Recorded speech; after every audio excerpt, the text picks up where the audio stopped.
As I mentioned a little earlier, refraction of, or how much light ray is going to refract when it moves from one medium to another, and it does depend on the wavelength of that light. So this fact results in one phenomenon called dispersion. There's one way to actually get dispersion. And essentially dispersion is you take essentially usually white light, and through refraction or diffraction, we'll talk about later, you spread that light out into the various frequencies, various colors. And so like a rainbow is one example of dispersion. Prisms are usually used to show dispersion, or they're an example of where dispersion happens. As you can see on the bottom here, the index of refraction tends to go down as the wavelength gets longer. So say like, just one of those examples like quartz, when you're at a short wavelength, like 400 nanometers, which is more like violet light, the index of refraction is a bit higher than when you're talking about, say, like 700 nanometer wavelength light, or like red light. And essentially what that means is the larger index of refraction for violet light means that violet light is going to diffract more. It's going to change its direction more when it goes from, say, that air into the quartz versus red light. So red light will bend a little bit, violet light will bend a bit more, and the various colors in between there too. Right? So that's why in prisms you get this spread from, the light spread out from red all the way through violet. Just one other thing to note on here and on the next slide or two, these diagrams, like a lot of diagrams, are very exaggerated, meaning that the amount of difference that's spreading of light is highly exaggerated in this picture. You want to get the idea that it blows up like that much. Just want to point that out. Okay, so just a little bit closer picture or closer look at how this dispersion happens, where if you take, say, a pure wavelength, like just one color of light, and you were to send that towards a prism, right? It would hit the prism, and you could use your law of refraction to see what the angle is when it comes in. It's going to turn a little bit. It's going to change its path just a little bit. It's going to keep going, but change its path again once it goes out, refract again on the other side. And so it'll just change its path overall. Single wavelength. Versus this mix of wavelengths, like white light, just all these wavelengths together, all these colors together. You have the red light that's going to bend a bit, but the violet light, or say yellow light, bends a bit more, green light bends a bit more, blue light bends a bit more, violet light bends a bit more, and that's how we get this spread of light down to violet. And then once they exit, they will bend back a little bit, but not entirely back to parallel. So it's that's one of the reasons why you need these sloped sides for prisms, where if you had just, say, like two flat sides, then when the light rays enter, you would get some spread in them inside of the material, but once they exit, they would refract again and kind of go back to that same parallel path. And so what you really have is just a slightly spread out, very slightly spread out beam of white light. Whereas in this case, they're actually exiting at different angles, and so they continue to spread out and disperse as they move away. Okay, so let's do another example. Why not? So looking at a beam of white light, or at least red and violet light, coming from air, going into this crown glass, and we want to know what's the difference in angle after they've both been refracted. Again, violet light's going to refract a bit more than the red light, and so we'll have this difference in angle, and we can calculate that. Very simple calculation, actually relies on basically the same thing that we did to calculate the angle of the refracted light in the diamond example. So I'm just going to assume you can still look at that thing and put in the correct numbers for crown glass, and then calculate, and then also for the index of refraction of red light versus violet light in the crown glass. And with that incident angle of 43.2 degrees, put all that stuff in, we end up getting the refracted angle for red light is 27 degrees, and what was the other one? The for the violet light turns out to be 26.4 degrees. Okay. So the difference between those angles, 0.6 degrees. Pretty small difference. And again, like, now you can maybe think a little bit more how exaggerated those pictures are. Even in this picture, you know, that angle, hard to say exactly, but it's at least a few degrees. You know, maybe 10 times what it actually is. So pretty small, and that means that it, you know, it takes a while, even dispersed at that angle, it's going to take a while for it to actually, or it's going to have to travel fairly far, right? It's going to have to be able to spread out for a fairly long time before it becomes noticeable. So as I said to begin with, rainbows are a kind of dispersion, an example of dispersion. And we can kind of see how that works now by looking at water drop, right? A rainbow appears when it's raining and the sunlight is behind you at a certain angle between you and the water, or the raindrops. You can see a rainbow form. You see this dispersion of the colors of the sunlight. And that's going to happen because, well, think about that sunlight coming in and hitting the raindrop. It's going to refract when it goes from that one medium to another. And again, the different wavelengths reflect more or less. So it's going to start that dispersion. It's going to be dispersed a little bit. They're going to then reflect off the back. Some of it, again, whenever refraction happens, there's usually some of each happening. So some of it's going to reflect. There's also some more that's going to refract and keep going like that you never see. Right? But the stuff that reflects, it's going to come back. And then again, once it hits that boundary from the water to the air, it's going to refract again. And we end up with this sort of spread out, or these colors going at various angles and continue to spread out as they go towards your eye. And in a little more detail, you can see in that far image in A, in order to see that rainbow, you know, we need multiple drops because we're not going to actually see, say, the violet and the red light both coming from the same droplet of light. By the time they get to us, they're going to spread out quite a bit. We won't see those anymore. Or we won't see those same ones from the same droplet. But we will see, say, red light coming from maybe one droplet here and violet light from down there, which is essentially why we go see, when we see the rainbow, we see red light on the top and we see all the way spread down the violet light. This needs to happen at a particular angle, right? The sun needs to be between you and the raindrop and the sun. There needs to be a particular angle in order for this dispersion to work just right, that the, you know, you see the red light from the sun, you see the yellow light go blue light, violet light. In order for that to happen, all that to happen, there needs to be a particular angle. I think it's like 40 degrees.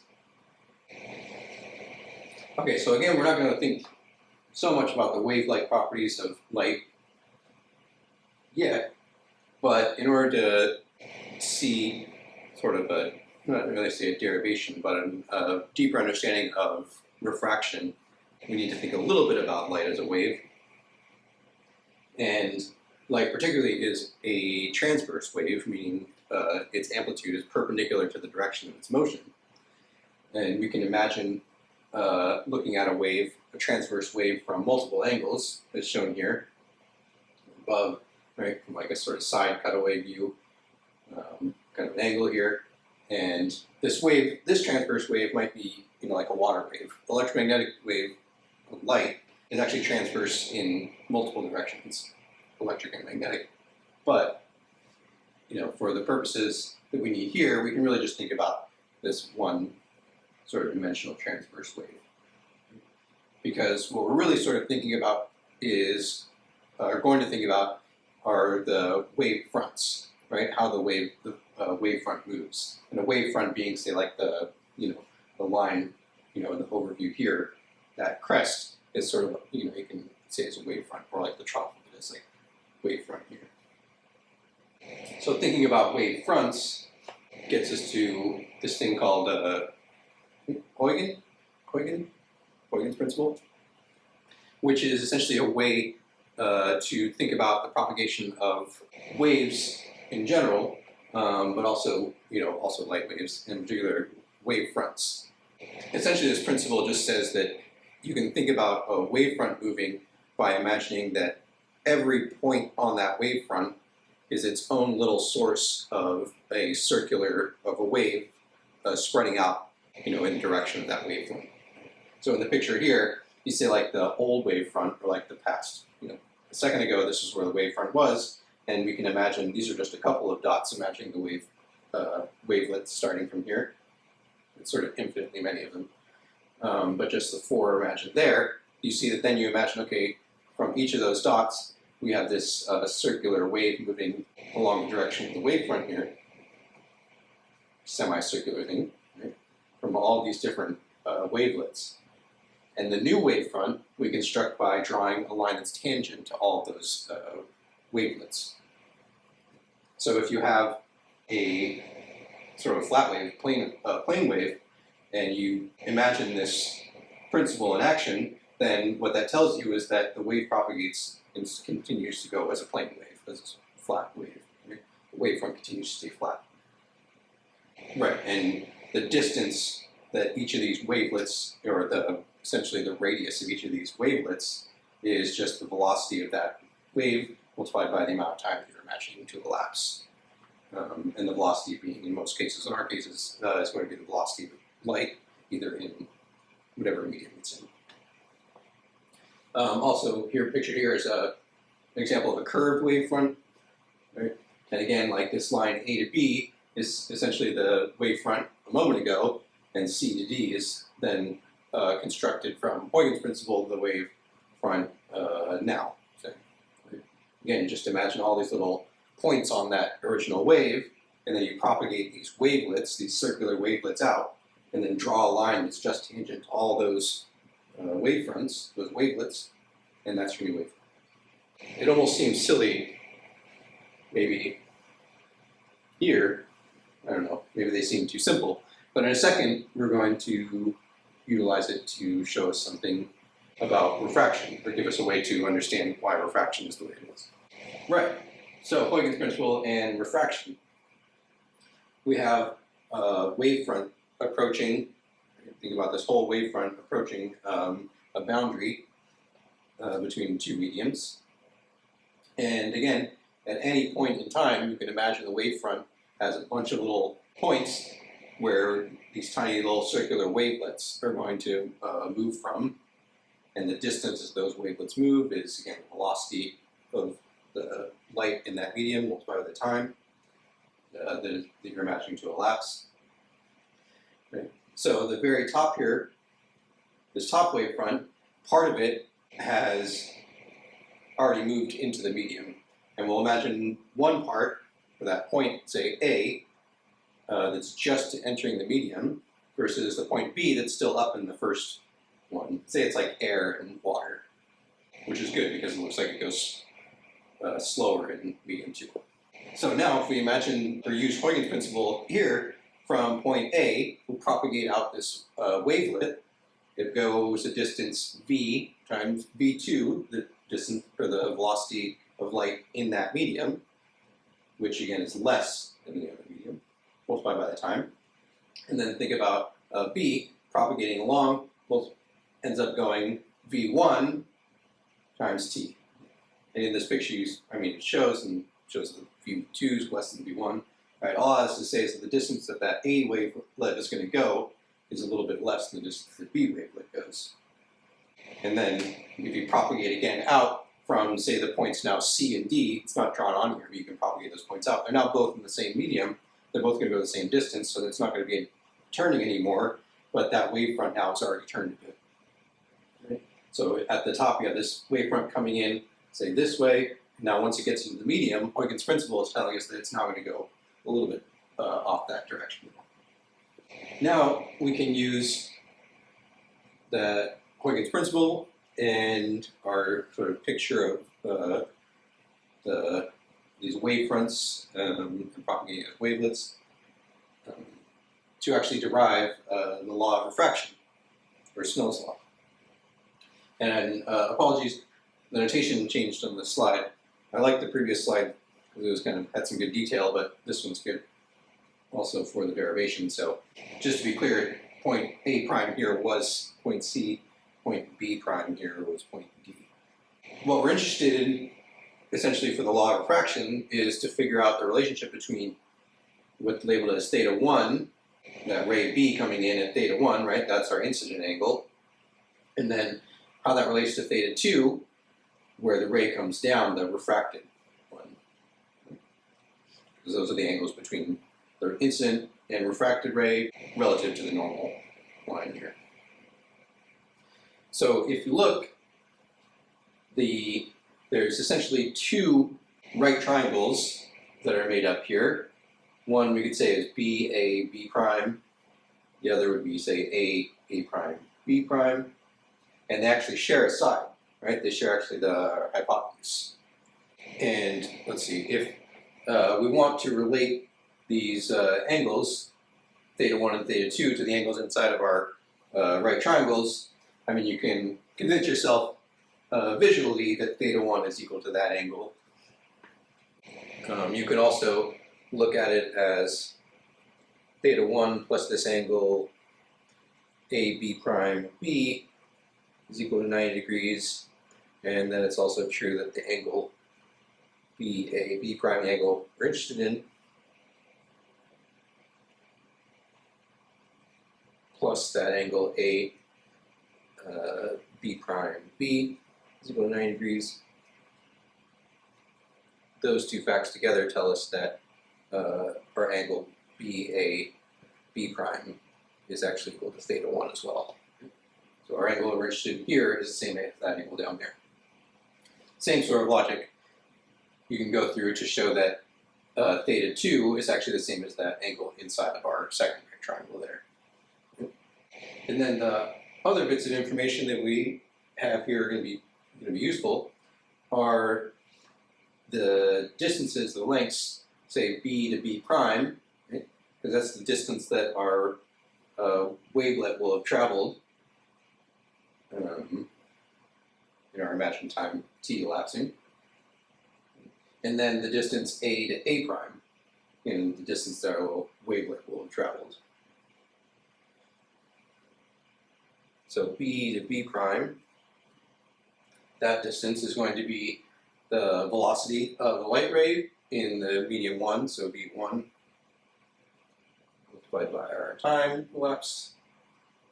And then A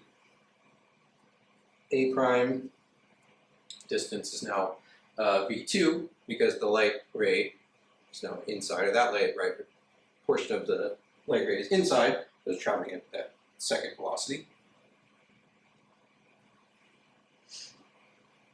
So if we use just a little bit of trigonometry, we can see that the sine of theta 1 is going to be equal to the opposite side over the hypotenuse, so that B prime over A B prime over the hypotenuse.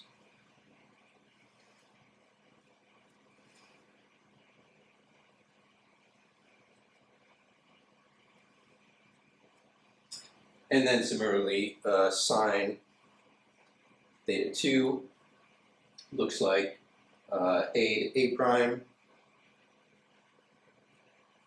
again over that same hypotenuse, A B prime.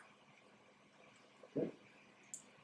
So that gives us some two sort of relations here, and it turns out, well, you can do however you like, but essentially we're going to remove A and B, combine these equations and remove A B prime. I imagine it's just dividing those two equations. Yet. Sine theta 1 over sine theta 2, we get B prime over A prime.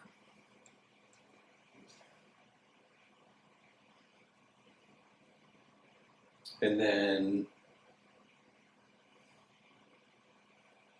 oh yes, so then we go back to our relationship between these side lengths and the velocity and the times.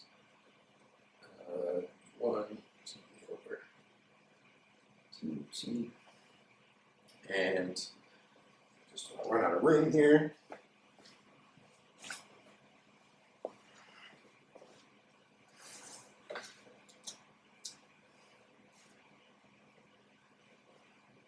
And then finally, we want to relate now these to the index of refraction of each of these materials. Right? So we're calling that, just rearranging the index of refraction equation. Then the velocity of that light is speed of light in a vacuum divided by the index of refraction. And we go ahead and replace those. And we're actually going to get sine theta 1 over sine theta 2 is now going to be speed of light. Oh, I guess I should have mentioned that we have this time elapsed in both of these places, numerator and denominator, goes away.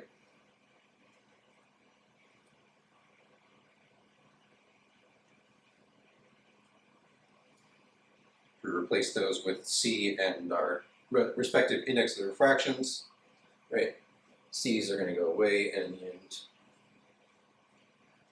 reduce that. Finally, multiplying by n1 and sine of theta 2, we get our law of refraction.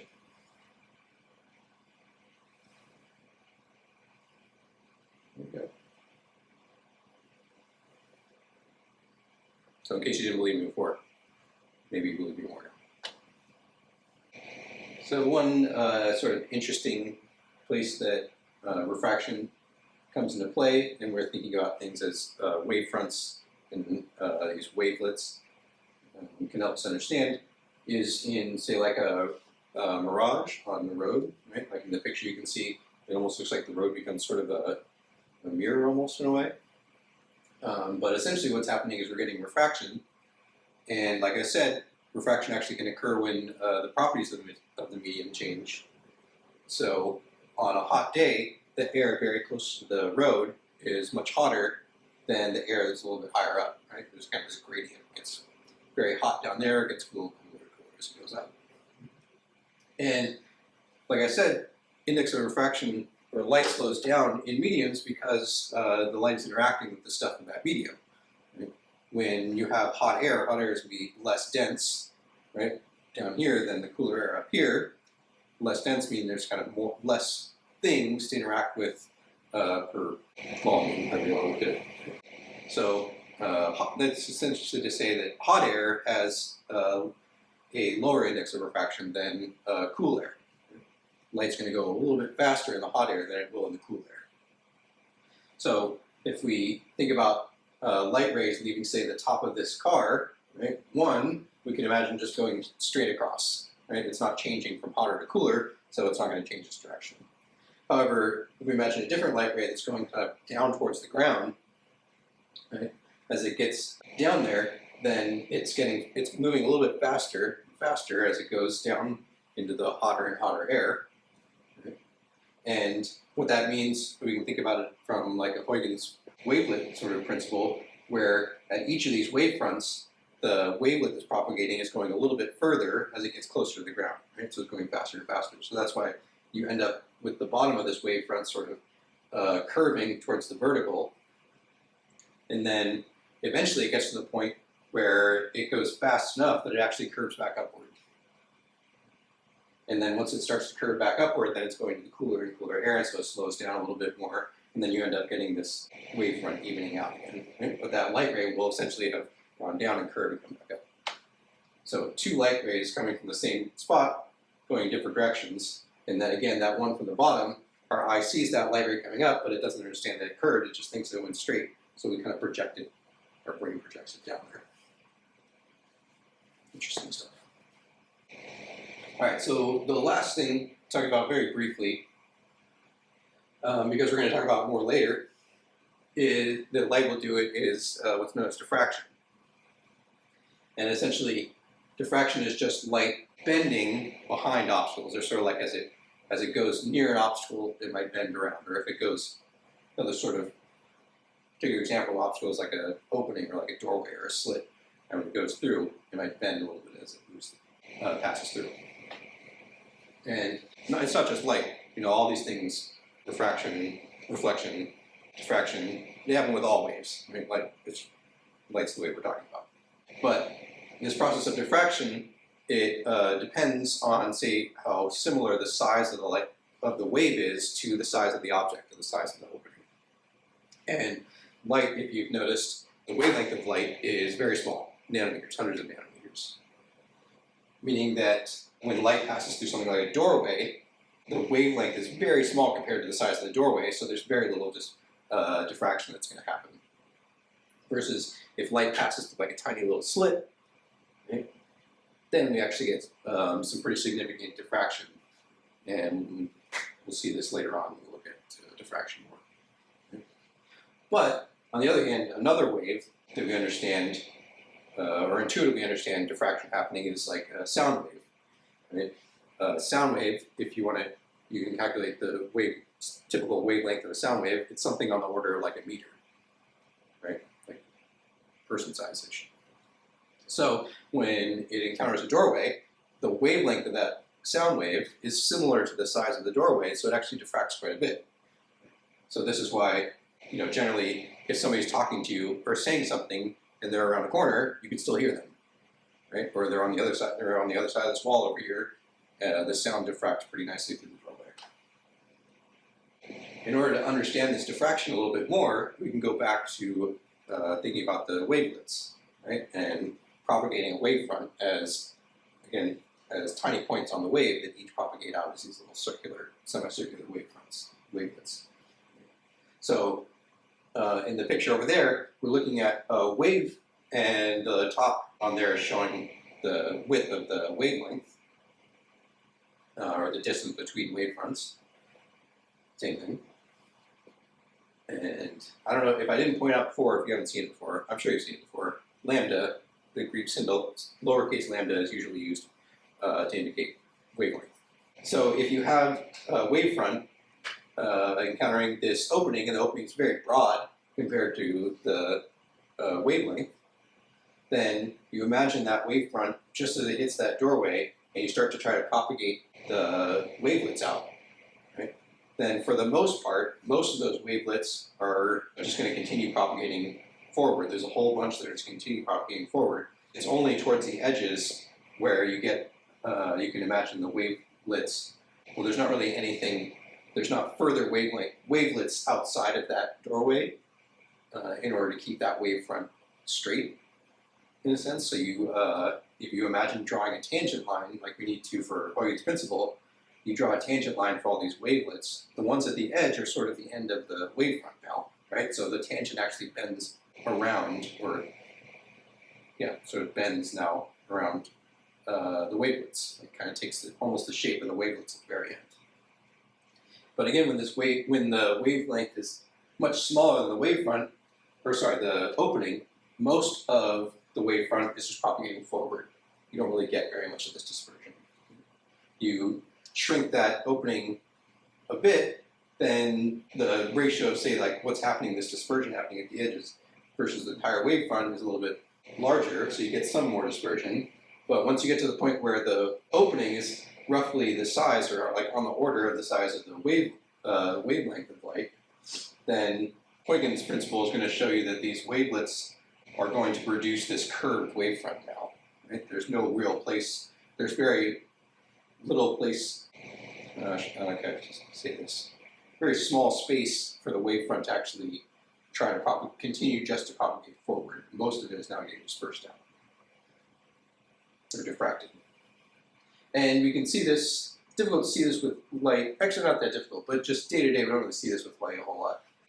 You do see it often with, or experience it, like I said, with sound waves, or you can see it with water waves, like water waves coming through these, into this sort of small cove, right? The waves are essentially coming into the opening and then diffracting. You get these circular wavelets, or wavefronts propagating out now.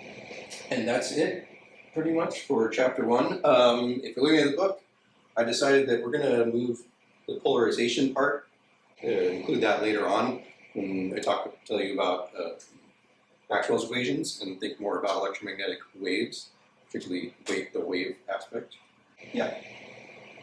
So in review, essentially we looked at these different ways that light kind of changes, or what happens when light interacts with objects. Right? It might reflect, like bounces off objects. It might refract, meaning turning when it goes from one material to another, changing its path, changing its direction, or diffract, bend around objects. And that's it. All right, till next time.